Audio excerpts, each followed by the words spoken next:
कहानी को पूरा ज़रूर सुनिएगा। ये कहानी है कैसे लालच एक दिन सबको डुबो लेता है। राजस्थान के एक छोटे से गांव धनेरी में सुंदर दास नाम का किसान रहता था। वो ईमानदार, मेहनती और सीधा साधा इंसान था। उसकी ज़िंदगी खेतों और परिवार के इर्द गिर्द घूमती थी। उसकी पत्नी सुरभि, बेटा मोहित और बेटी रेखा, यही उसकी छोटी सी दुनिया थी। सुंदर दास के पास 5 बीघा ज़मीन थी। वो सुबह सुबह हल लेकर खेत में जाता, शाम को थका हारा लौटता। पर एक बात थी, उसकी आंखों में हमेशा एक और पाने की चमक रहती थी। वो अक्सर सोचता, काश मेरे पास और ज़मीन होती और पैसा होता तो मैं गांव का सबसे बड़ा किसान बन जाता।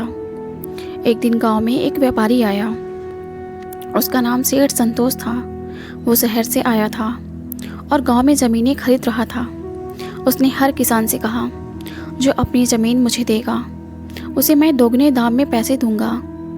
ज़्यादातर किसानों ने मना कर दिया, पर सुंदर दास का मन डगमगा गया।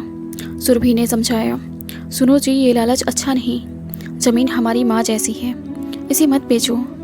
लेकिन सुंदर दास के कानों में सेठ की बात गूंज रही थी। दोगुना पैसा। वो रात भर सो नहीं पाया। सुबह होते ही उसने सेठ को बुलाया और अपनी आधी ज़मीन बेच दी। कुछ ही हफ्तों में उसके घर में नया टीवी, सोने की चैन और मोबाइल आ गया। गांव वाले कहते, वाह सुंदर दास, देखो कैसी किस्मत पलटी है। सुंदर दास मुस्कुराता, लेकिन उस मुस्कान में एक नशा था, लालच का। अब सुंदर दास ने खेती छोड़कर व्यापार करने का सोचा। वो शहर गया, सेठ संतोष के साथ जुड़ गया। धीरे धीरे वो झूठ, धोखा, फरेब सीख गया। वो अब दूसरों की ज़मीन खरीदने लगा, कम दाम में लेकर ज़्यादा बेचने लगा। पहले उसका घर खुशियों से भरा था। अब हर वक्त बहसें होती थी। सुरभि कहती, पहले हम गरीब थे पर चैन था, अब पैसा है पर दिल बेचैन है। पर सुंदर दास अब उस सादगी वाले किसान से बहुत दूर जा चुका था। एक दिन सेठ संतोष ने सुंदर दास से कहा, पास के गांव में बहुत उपजाऊ ज़मीन है, लेकिन वो एक बुजुर्ग के नाम पर है। नाम है धर्मू काका।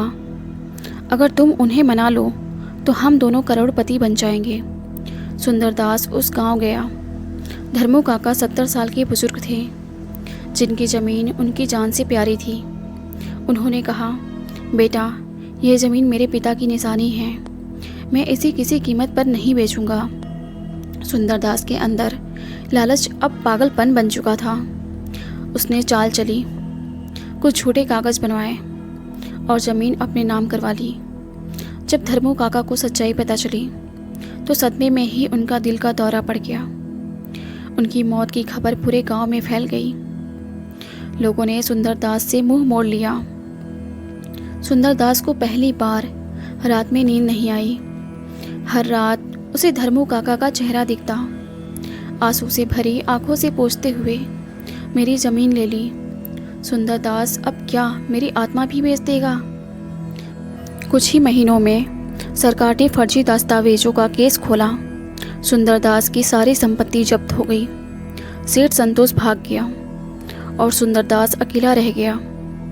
अब वो वही सुंदर दास था, पर हाथ में हल नहीं, हथकड़ी थी। जेल की कोठरी में बैठा वो सोचता रहा, अगर मैंने उस दिन सुरभि की बात मानी होती, अगर मैंने लालच न किया होता। सालों बाद जब वो जेल से निकला, उसके बाल सफ़ेद हो चुके थे। बेटा मोहन शहर चला गया था, बेटी की शादी हो चुकी थी और सुरभि अब नहीं रही। वो उस बंजर ज़मीन के पास बैठा जहाँ कभी उसका हरा भरा खेत हुआ करता था। धीरे से मिट्टी उठाई, आंखों से आंसू टपके और कहा, सच है, लालच एक दिन डुबो लेता है। जो ज़मीन माँ जैसी होती है, उसे बेचने वाला कभी सुखी नहीं रहता। सुंदर दास की कहानी गांव के बच्चों के लिए एक शिक्षा बन गई। लोग आज भी कहते हैं, पैसा कमाना बुरी नहीं, पर किसी की मेहनत, ईमान और आत्मा को रौंद कर कमाना आखिरकार इंसान को भीतर से तोड़ देता है। सुंदर दास अब बूढ़ा हो गया था।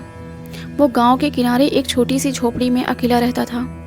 सुबह सूरज की किरणों के साथ उठता, पास के कुएं से पानी भरता और मंदिर के सामने बैठकर बच्चों को देखता। वो उन बच्चों को देखकर मुस्कुराता जो मिट्टी में खेलते हुए वही हल बनाते थे जो वो कभी चलाया करता था।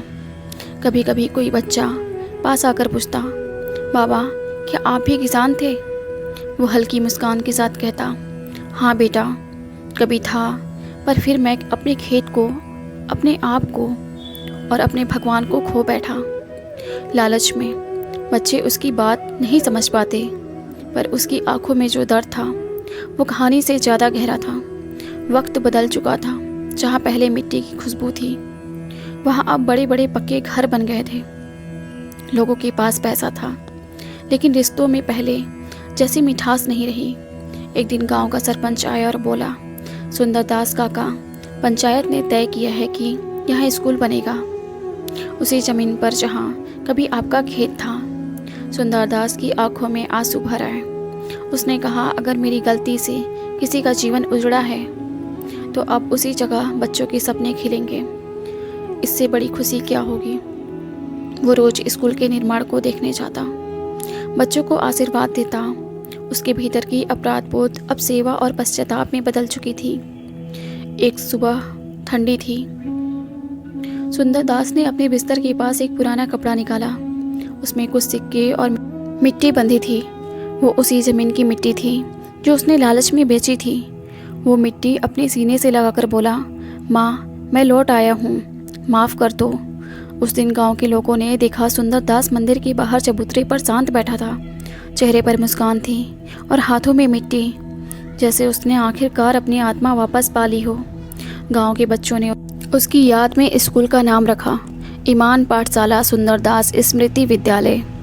धन कभी स्थायी नहीं होता, पर कर्म हमेशा रह जाते हैं। लालच इंसान को उतना नहीं डुबोता जितना उसकी आत्मा को खोखला कर देता है। जिसे हम पाने की चाह में खुद से दूर हो जाते हैं, वही अंत में पछतावे का कारण बनता है।